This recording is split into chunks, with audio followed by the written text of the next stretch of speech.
네, 요번 동영상에서는 우리가 나머지 16단원에서 뒷부분을 공부하도록 하겠습니다. 우리가 바로 직전 동영상에서 결국 회사는 부채를 쓰면 쓸수록 절세 효과가 있기 때문에 이득이 되지만 어느 포인트라고 딱 찍어서 말을 할 수는 없지만 너무 과도하게 부채를 쓰면 회사가 파산할 위험이 있기 때문에 그 전까지만 딱 쓰는 것이 최적의 자본 구조다라는 것을 살펴보았습니다. 이제 16단원에서 그것이 딱 중요한 이제 두 가지가 중요한데 첫 번째 중요한 부분이 바로 그 결론이 되겠고요. 그리고 바로 우리가 이번 동영상에서 살펴보는 16.8 순위 이론 부분이 또 16단원에서 중요한 두 가지 중에 이제 두 번째가 되겠습니다. 16.7의 파이 모형 그리고 다시 살펴보기 이 부분은 이제 우리가 이 공부하는 흐름상 이 앞에 홈메이드 차입과 같이 약간 이제 좀 덜 중요한 부분이라서 우리는 바로 16.8로 넘어와서 공부를 시작을 하도록 하겠습니다. 이 순위 이론이라는 것이 나온 이유는 뭐냐면 우리가 앞에서 살펴본 정태 이론이 분명히 회사의 자본 구조, 최적 자본 구조에 대해서 설명을 해주는 굉장히 잘 맞고 합리적인 이론이긴 합니다. 그런데 실제로 그러면 회사들이 자본 구조를 어떻게 짜고 있지, 어떻게 하고 있지를 살펴봤더니 실제로는 많은 회사들이 생각보다는 부채를 좀 덜 쓰더라라는 것입니다. 즉, 그러한 측면에서 이 순위 이론이 나오게 된 것입니다. 그렇다면 왜 부채를 적게 쓰고 있느냐? 분명히 부채를 쓰면 쓸수록 그 파산하기, 다시 왜 올라가는 그 시점 전까지 쓰면 절세 효과가 있는데 왜 회사들이 부채를 덜 쓰냐라는 것입니다.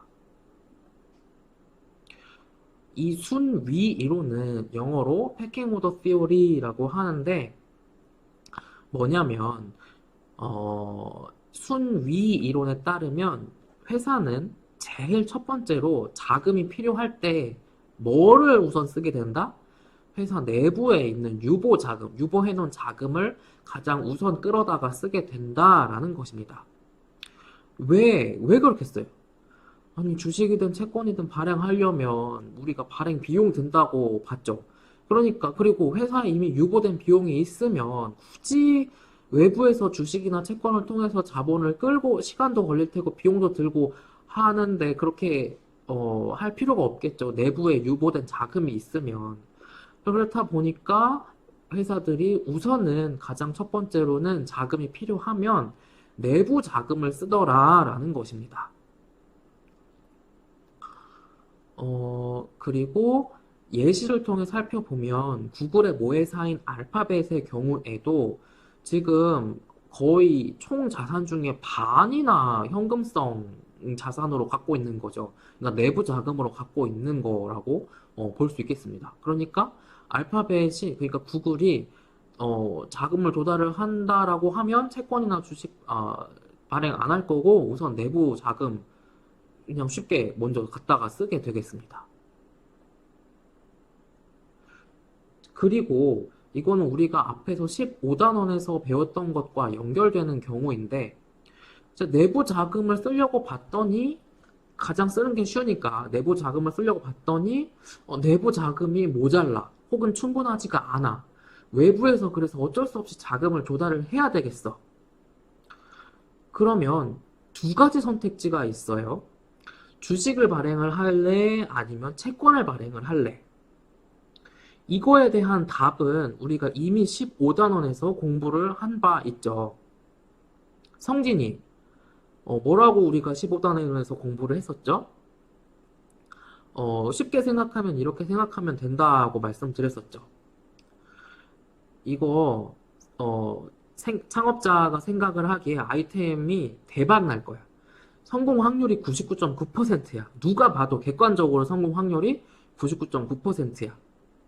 그러면 채권을 만약에 발행해서 자금 조달하면 쿠폰 주고 마지막에 원금 받고 끝내면 되는데, 만약에 주식으로 자금 조달했다라고 하면 회사가 나중에 잘 되면 잘 될수록 넷인컴이 더 늘어날 텐데, 그러면은 주주들이 잘 되는 만큼 배당금 올려달라고 하고, 또 주총 와가지고 계속 뭐라고 또 간섭하고, 자기네들 투자해줬으니까 또 뭐 달라고 간섭한단 말이야. 그러니까 회사 입장에서는 얼마나, 채권자보다 주주들이 얼마나 귀찮아. 그러니까 회사에서는 주식 발행, 채권 발행 두 가지 선택지가 있다고 하면, 외부에서 끌어와야 된다고 하면 채권 발행을 먼저 하게 되는 거고, 채권 발행으로도 끌어올 만큼 다 끌어왔다. 그리고 상황이 정 안 되겠다라고 하면 최후의 수단으로 주식을 발행하게 되는 거죠. 그래서 지금 여기 순위 이론을 정리를 해보면, 제일 먼저 자금이 필요하면 내 1순위로 내부 자금 쓴다. 두 번째, 그래도 자금 필요하면 채권 발행한다. 그다음에 최후의 수단으로 주식 발행한다 라는 거죠. 그래서 우리가 앞에서 15단원에서 회사가 유증한다라고 발표하면, 소식 나오면 주가 떨어진다라고 봤잖아요. 그래서 여기 지금 이 순위 이론에 의해서도 유증한다고 나오면 주가 떨어질 수 있겠구나 라는 것을 이제 15단원과 16단원을 우리가 다 배웠으니까, 그렇게 또 다시 15단원 이해를 더 잘할 수가 있는 거죠. 그래서 이 16.8에서 배우는 순위 이론, 패킹 오더 티오리, 그러니까 영어로 이게 패킹이 쌓는다라는 말인데, 그래서 자금이 첫 번째로는 내부 자금, 두 번째로는 채권 조달, 최후로는 주식, 이렇게 순서대로 이렇게 자금을 쌓게 된다라는 것이죠. 그리고 이 순위 이론이, 패킹 오더 티오리가 이야기해주는 것이 뭐냐면, 첫 번째, 목표 자본 구조라는 것은 존재하지 않는다라는 거죠. 그리고 실제 세상에서도 15점 우리가 6에서 본 것처럼 최적 자본 구조는 어느 정도까지는 부채를 쓰는 게 좋은 건데, 실제 세상에서 회사들을 봤더니 그렇게 안 하더라라는 거죠. 그래서 두 번째 이유, 생각보다 기업들이 부채를 적게 쓰더라라는 것이고, 왜 그런가 봤더니 세 번째, 기업들은 약간 재무적 여분을 갖기를 원한다라는 것이죠. 그래서 이것이 순위 이론이 이야기를 해주는 것이 되겠고요. 그렇다면 우리가 앞에서 살펴본 정태 이론하고 지금 살펴보는 순위 이론 중에 뭐 어떤 거 두 가지 중에 맞냐, 아니면 하나가 틀린 거냐 라고 물어보면, 그렇지는 않고 이 두 이론은 함께 공존을 한다라는 것입니다. 앞에서 배운 최적 자본 구조, 즉 정태 이론은 좀 장기적인 측면에 초점을 맞추는 것이라고 할 수 있고, 순위 이론은 지금 배운 거는 조금 단기적인 측면에 초점을 맞춘 것이라고 생각을 할 수 있겠습니다. 그러니까 이 두 이론 중에 어떤 게 맞냐 틀리냐가 아니고 두 개 다 맞는 건데, 좀 포커스가 다르다라는 것이 되겠습니다. 그리고 간단하게 16.9에서 실제 미국의 회사들이 자기 자본과 부채 비율을 어떻게 가져가느냐를 조사를 해봤더니, 놀라운 사실은 자기 자본 부채 비율이 상대적으로 낮다. 즉 부채를 낮게 쓰더라라는 것입니다. 그런데 이것은 여기 지금 보시면 부채 비율이 뭐 낮은 섹터는 10%가 안 되는 이런 섹터도 있고 높은 섹터도 있긴 하지만 지금 부채 비율이 상당히 낮은 모습이죠. 그리고 다시 돌아와서 두 번째 특징이 뭐냐면, 산업별로 좀 차이가 있더라라는 것입니다. 항공산업하고 케이블 TV 산업은 부채를 상당히 많이 쓰더라. 그래서 여기 지금 보면 부채 비율, 자기 자본 부채 비율이 상당히 높죠.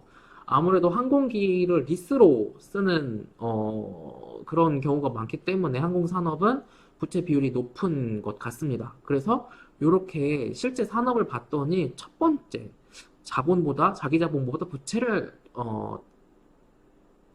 아니, 첫 번째, 부채를 생각보다 덜 쓰더라. 그리고 두 번째, 이거는 그러니까 비즈니스 어떤 특징에 따라서 부채를 좀 많이 쓰는 섹터가 있기도 하고, 부채를 그렇게 많이 쓰지는 않는 섹터가 있기도 하다라는 것을, 이야기를 해주고 있는 것이 되겠습니다.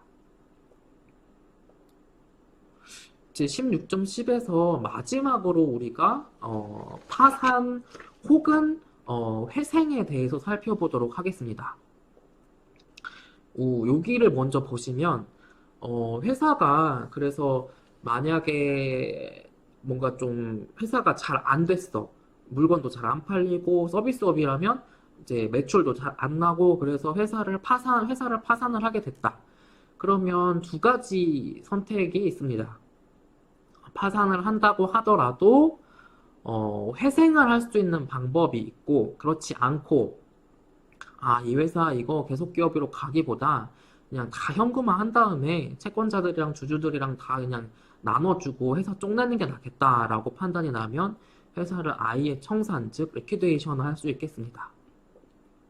그래서 청산이라는 거는 기업을 해체하고 모두 다 현금화를 해서 이제 그 뒤에서 배울 텐데 순위에 따라서 다 현금화해서 나눠주고 회사를 없애는 것이고 회생은 이거 지금 잠깐은 회사가 어렵더라도 뭐 채권자들이랑 이렇게 뭐 주주들이랑 협의해가지고 뭔가 좀 자본 구조를 좀 구조 조정해서 회사를 계속 이끌고 가는 게 오히려 장기적으로 낫겠다라는 것이 회생입니다. 그런데 이렇게 회사가 재무적 공경에 처할 수 있는 상황이 한 네 가지 정도가 있다라고 교과서에서 말을 하고 있습니다. 사업 실패하는 경우도 당연히 재무적으로 어려운 측면인 거고 파산을 아예 법원에 신청을 하면 이제 그것도 재무적 공경에 해당하는 것이 되겠습니다. 근데 사업은 잘 되고 있는데 혹은 잘 안 되고 있더라고 하더라도 일시적으로 유동성이 안 돼서 일시적으로 채무를 못 갚는 경우도 있을 수 있잖아요. 그래서 그런 거를 지급 불능, 기술적 지급 불능, 요렇게 세 번째로 재무적 공경 사례가 있을 수 있고, 네 번째는, 이거는 회계적으로, 그러니까 일시적으로 뭐 장부상 부채가 총자산 장부 가치보다 일시적으로 높아졌을 때, 이러한 경우에도 일시적인 파산, 즉 재무적 공경 상태라고 말을 할 수 있겠습니다. 그리고 이제 회사가 도저히 안 되겠어서 이렇게 파산을 하는 것으로 결정을 내렸다라고 하면 이제 이런 절차에 따라서 미국의 기업인 경우라면 파산을 하게 되겠습니다. 그래서 최종적으로는 모두 다 현금화를 해서 채권자들 정부한테 세금 못 낸 거 행정수수료 다 내고 맨 마지막에 주주들한테 남는 게 남아 있으면 나눠주게 되는 것이죠. 그래서 청산을 현금화를 다 하게 되면 여기서 지금 가장 첫 번째로는 정부에서 행정 비용을 먼저 뜯어가고 직원들 임금도 못 준 게 있으면 이제 가져가고 정부 세금 가져가고 채권자한테 주고 그리고 그러고도 남은 게 있으면 이제 주주들한테 몫이 간다라는 것이 되겠습니다. 이 순서를 절대 애우실 필요 없고 앞에서 배우신 것처럼 크게 세 덩어리 아니 그냥 두 덩어리 채권자들 뭐 임직원들한테 다 줄 거 주고 남아 있으면 그러고 나서도 남으면 주주들한테 주더라. 요 두 덩어리만 크게 이렇게 생각을 하시면 알아두시면 되겠습니다.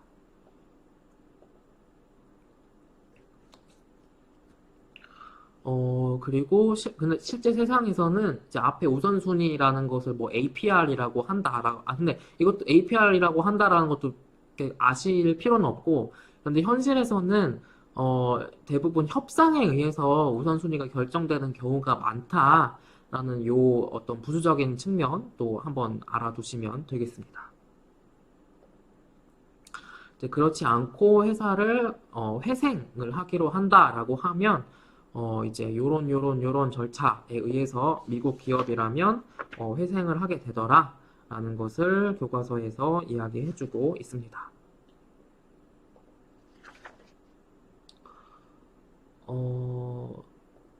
네, 그래서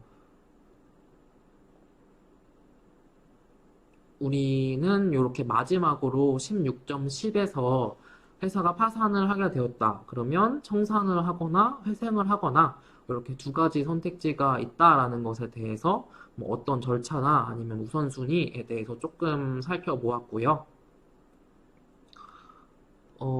마지막으로 회사가 파산을 조금 피하기 위해서는 채권자들하고 협의를 해서 내가 갚을 돈이 뭐 예를 들어 100이다 라고 하면 채권자들이 좀 양보해서 지금 일시적으로 회사가 어려우니 당신 그러면 내가 좀 탕감을 해주겠소. 헤어컷을 해주겠다. 80만 갚으면 갚으시오. 이렇게 뭐 협상을 한다든지 아니면 지급 기한을 연장을 해둔다든지 뭐 그런 방법들도 회사가 파산을 피하기 위한 방법이 될 수도 있겠습니다. 네, 그래서 우리는 요 부분까지 해서 16단원 회사의 자본 구조와 그 중에서도 가장 중요한 것은 최적 자본 구조 혹은 정태 이론, 그리고 두 번째로 중요한 순위 이론, 영어로는 패킹 시오리에 대해서 공부한 것이 가장 중요하고요. 여기 16단원 나머지 부분에 대해서도 우리가 이렇게 살펴보았습니다. 그러면 이번 동영상에서 여기까지 공부하도록 하겠습니다.